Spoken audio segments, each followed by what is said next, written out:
Wa ammal hasadu, dan adapun hasad, fahuwa, maka dianya hasad. Apa itu hasad? Dengki itu apa dia itu dengki? Mutasya'abun minasyuh, fa innal bakhil huwa alladhi yabkhal bima fi yadah. Jadi yang disebut dengan hasad, mana dia disebut dengan hasad? Dianya bagian daripada kikir. Hasad itu sama dengan kikir, sedikit saja ni. Tapi fa innal bakhil, maka sesungguhnya bakhil huwallazi yabkhal bima fi yadihi, orang-orang yang kikir dia dengan apa-apa yang ada di tangannya. Piti ada di tangannya, dia minta ada orang, tak mau dia memberikan, itu bakhil namanya. Dia punya makanan, diminta oleh orang, tolong beri kami makan pak, kami dah 2 hari tak makan pak. Tak mau dia memberi makan kepada orang tadi, itu namanya orang kikir. Ada lagi syahih. Syahih ini juga kikir artinya. Bakhil kikir, syahih kikir juga. Tapi apa bedanya? Huwallazi yabkhalu bi ni'matillah. Kalau syahih itu orang yang bakhil dengan nikmat Allah Subhanahu wa taala. Jadi itu namanya syahih. Kalau bakhil yang ada di kita tak mau kita berikan ke orang, tu bakhil namanya. Kalau syahih terhadap nikmat Allah, Allah beri kita nikmat, tak mau kita sedikit pun membagikan nikmat kita itu kepada orang lain. Nikmat Allah yang Allah berikan kepada kita, kita berikan kepada orang lain, itu namanya syahih. Mana yang lebih parah? Maka oleh karena itu fasyahihul a'zamu minal hasad, bahwa sesungguhnya syahih, kikir itu lebih dahsyat daripada hasad. Wallazi yasqa alaihi an'amillahi ta'ala min al-khaza'in al-qarratih 'ala al-'abdi min ibadihi bi'ilmin. Allah beri kita ilmu, Allah beri kita harta, Allah beri kita rasa mahabbah di dalam hati kita. Maka oleh karena itu gunakanlah dia kepada jalan yang Allah ridha. Liyuhibbul zawaluha anhu. Kita mencintainya agar jangan nikmat itu pergi daripada kita. Wa illam yahsul lahu bidzalika syai'un min tilkan ni'mah fa hadza muntahal khabithin. Tapi kalau seandainya kita menginginkan nikmat itu sebentar saja daripada diri kita, maka nikmat itu pun akan pergi daripada kita. Qala Nabi sallallahu alaihi wasallam, kata Nabi sallallahu alaihi wasallam, al-hasadu ya'kulul hasanat kama ta'kulun nar al-hataba. Kata Nabi SAW, dengki itu memakan akan kebaikan. Hasad itu memakan akan kebaikan. Sebagaimana memakan api akan kayu bakar. Kayu bakar dimakan oleh api, seperti itu pula lah dengki akan memakan kebaikan-kebaikan kita. Jadi kalau awak buruk dengki awak ke orang, kebaikan-kebaikan awak tadi habis di orang tu. Maka tak usah kita dengki. Hilangkan sifat dengki. Hilangkan sifat dengki, hilangkan sifat iri hati, hilangkan. Apalagi kalau kita dengki kepada orang yang tak pernah sedikit pun orang tu memikirkan kita. Awak aja dengki je orang. Orang beli auto baru, kaki awak yang gatal-gatal.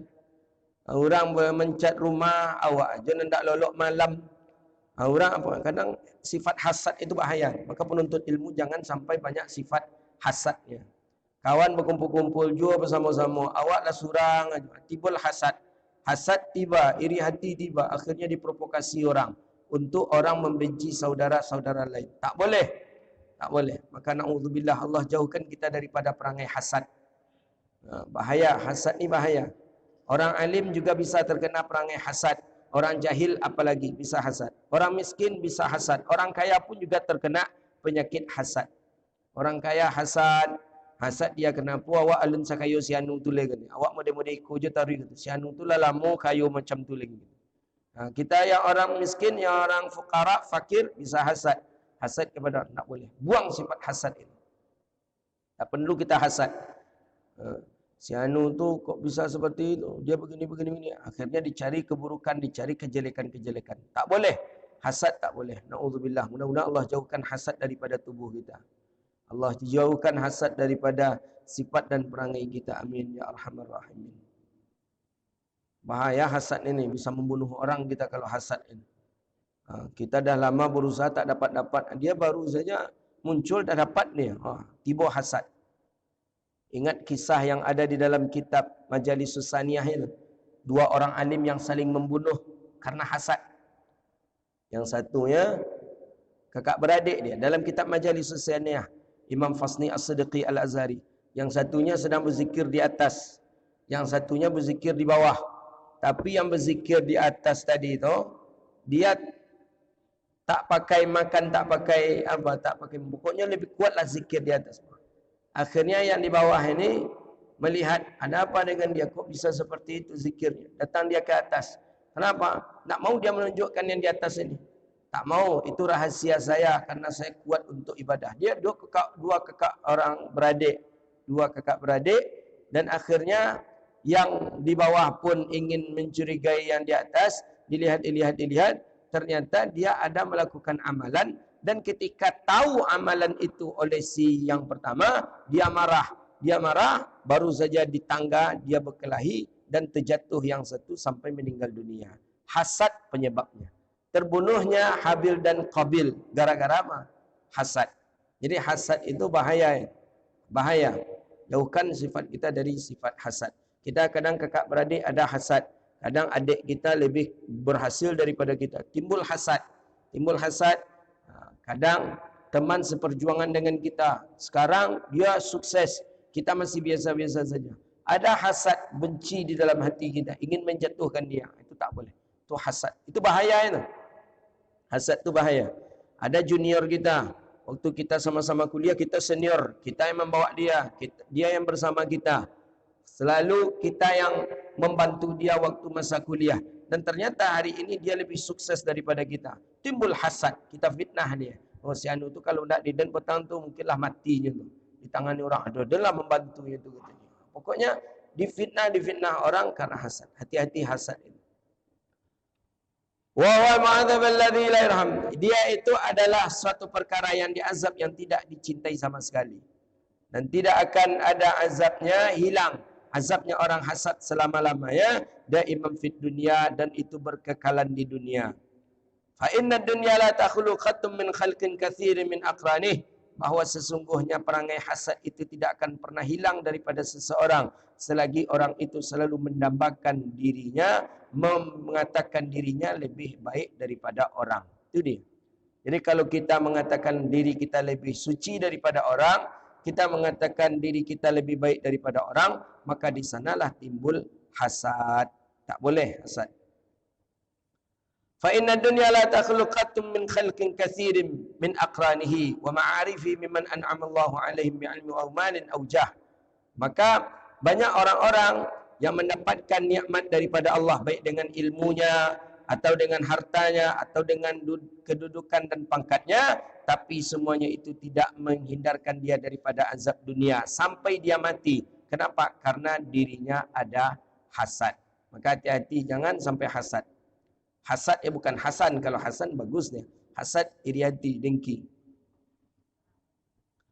Wal adzabil akhirah, sampai dia mati, sampai dia azab dia di akhirat, tetap ada azab. Wa asyad wa akbar, bal la yaslam ila haqiqatil iman.